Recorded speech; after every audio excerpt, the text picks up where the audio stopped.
You are now listening to the Artist King podcast. Hopefully, for me, I've always dreamt about opening up our own store. Either a store or some kind of center where we could have a store and then have like a resource center for kids or anybody wanted to join us and be part of it.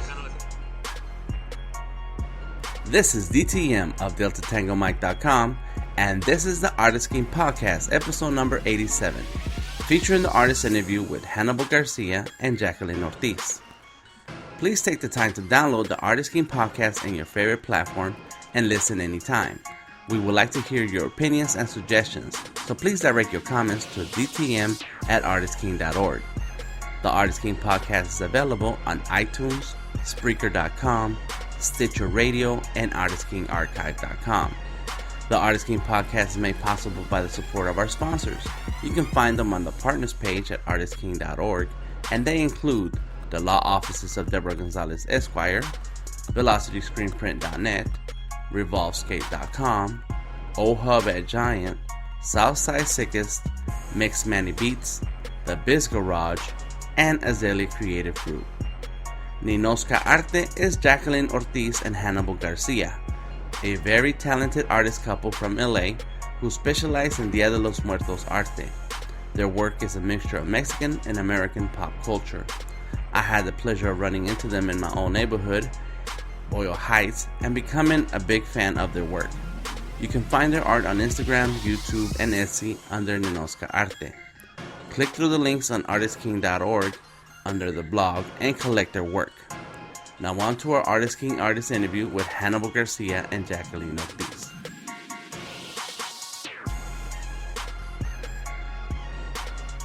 My name is Hannibal Garcia, and I'm actually here from Boyle Heights. Boyle Heights. Yes, Boyle and that's Heights. where we are right now. Yeah, that's correct. Yeah, I actually grew up 4 blocks from here on 5th and Boyle. Okay. Yeah, so. What year did you graduate out of high school? 1996. 96, yeah, Yeah. dang, so you're real young. I graduated. I graduated out of 90. What high school did you go to? Roosevelt. Roosevelt, okay. Yes. Yeah, so I went to Roosevelt in 86 to 88. Okay. Yeah, a long time ago. In the 80s. It's only 8 years apart. Yeah, a few years probably, yeah. And then I moved out. So anyways, I love it when I meet other artists who are in Boyle Heights, because when I was a kid, I didn't know any other artists. Like, I was the only one who could draw. Yeah. So it's like, I know that's impossible, but you just didn't know anybody, that's all. Yeah. All right, so you're born and raised in Boyle Heights? Yes. And what middle school did you go to? Hollenbeck, which is right across the street. Junior high, and before that? 2nd Street, which is actually 2 blocks from here. Okay. Yeah. 2nd Street, nice. Yeah. All right, and do you remember the time when you first came across art, and what was that like? The actual first experience I had with art was graffiti art back in elementary school. A bunch of us started doing graffiti on the walls, and there was no direction in it. It was just us being mischievous. We actually got in trouble for it, but that's probably the first exposure I had to art. But because I did see it as art, but the way I mimicked it wasn't as artistic as the stuff I saw on the walls. Now back then. When you were a little kid. Oh, actually, yeah. You know what? That's not true. Yeah, actually, I won an award in 2nd grade for an art contest at what's that place called? Lincoln Heights. Oh, you were winning awards in 2nd grade, huh? Place called Lincoln Heights. It's so famous. Well, that place in Lincoln Heights, yeah, it's some award show. Actually, my mom entered me in that contest. So you were already drawing? Yeah, I was already drawing, but I guess I lost sight of it, and then I started again later on with graffiti. And back then, Chaka was real popular, and so, but yeah, after that, I just kind of forgot about it until later on, high school. So by the time you got to Roosevelt, what was it that inspired you to do the graffiti or anything?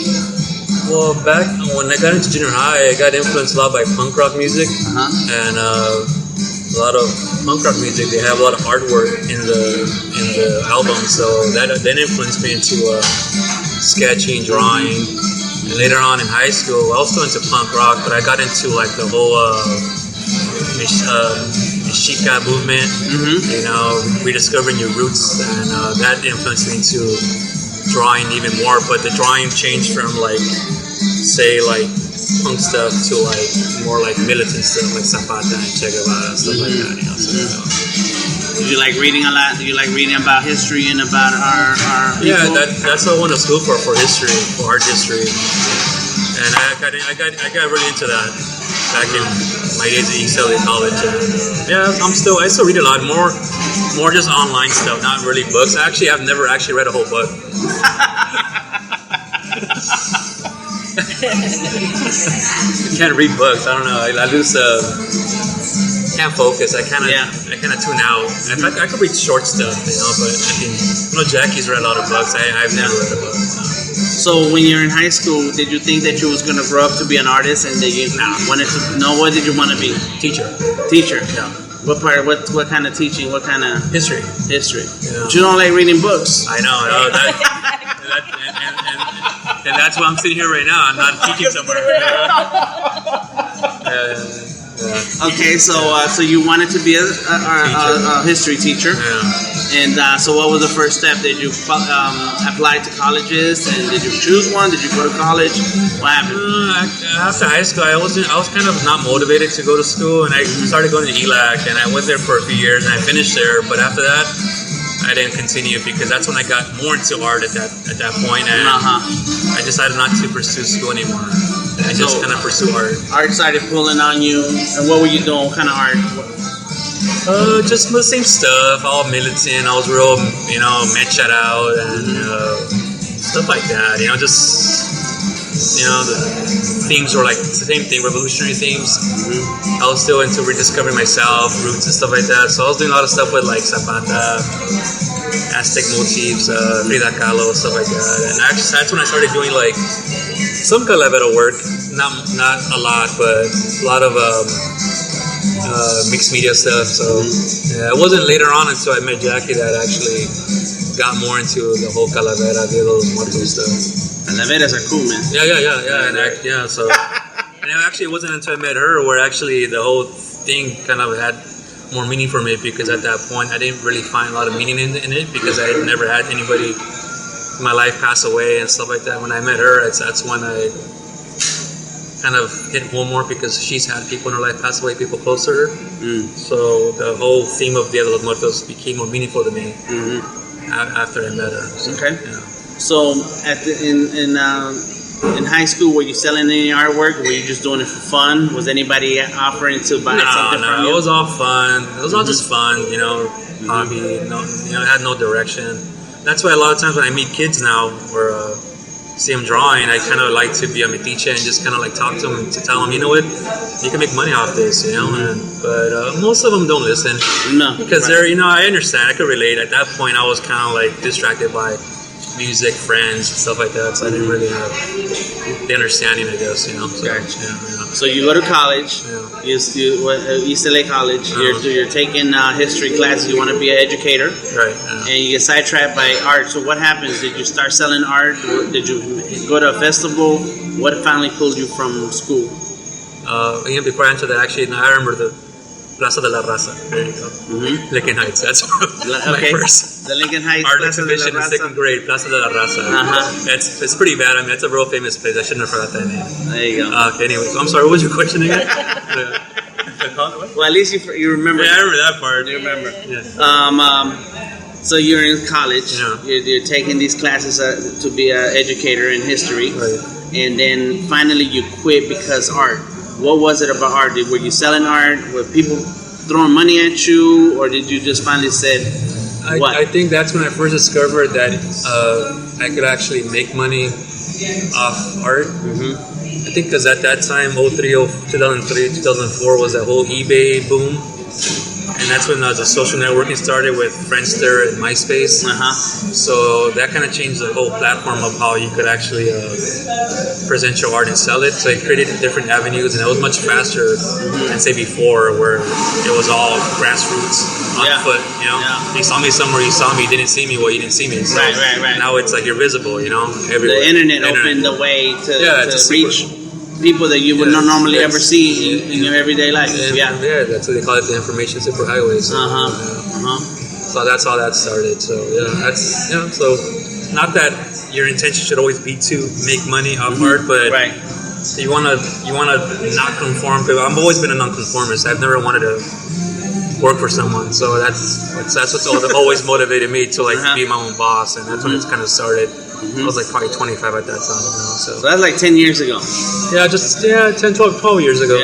So you let go of college and you started promoting your art in your on MySpace, and I was never on Friendster. I did hear about it way later. And were you getting buyers? People were buying your work. Well, I didn't get into MySpace at that time. I had heard of it, but I was on eBay. eBay. Yeah, that's what I got into eBay. It worked for a while, and then I started selling at different places, like to Venice Beach. That's what a lot of people would always tell me. Go to Venice Beach, it's free, whatever. And I went there for a few years, and it worked out for a bit, but catching tourists. Yeah, but I didn't really see a future in just staying there, so kind of retreated and went back, and then I went through some personal stuff in my life, so I kind of let go of art for a few years. I kind of was out of the scene for about 5 years probably. What were you doing? How were you making a living? I was working as a what was I working in? It was a bad period in your life. That it was. Wow. I was working at a runaway shelter, actually. Really? Yeah, at a runaway shelter. Okay. Taking care of runaway kids. That was a good job. Actually, I enjoyed my time there. And, it worked for that period. But, I always felt like I needed that something again. And again, just not to go always back to it, but when I met Jackie, that's when it all came together later on, So, but that was still a few years away from that. So I was just working and becoming unhappy. At the same time, the job was good and I had fun, and I enjoyed working with kids because that was my whole original plan was to be a teacher and work with kids and guide kids. And it was fun and all, but I always felt the need to look out for myself first, which I kind of never did. I kind of lost track of that. So then as time goes on, you meet Jackie and Ninoska is born, or was Ninoska in the process? What happened? Well, I meet Jackie later on, and I think a few months into our relationship, we kind of started talking about it, right? And you knew she was an artist when you met her? No, I don't think we both knew we painted. My old room at my mom's house, I had all kinds of cool colors, and I think I talked to her about it, but it wasn't until later on that, because she grew up in the family where they've always sold at swami all their life. So I started going to a swami with her family, and I was like, you know what? I could make money in different ways. I saw there's money there, but I was like, let's make money a different way. And I reintroduced some of the artwork I used to do, and then she started painting calaveras, which I wasn't at that time, and it clicked. And then later on, we started doing it as a couple, as a team. So that's how that started. But the calaveras were first brought by her, and the whole Ninoska name came after that. What does it mean? Ninoska is Jackie's little sister's name. Oh, okay. And that's why we named it after her, because she actually passed away.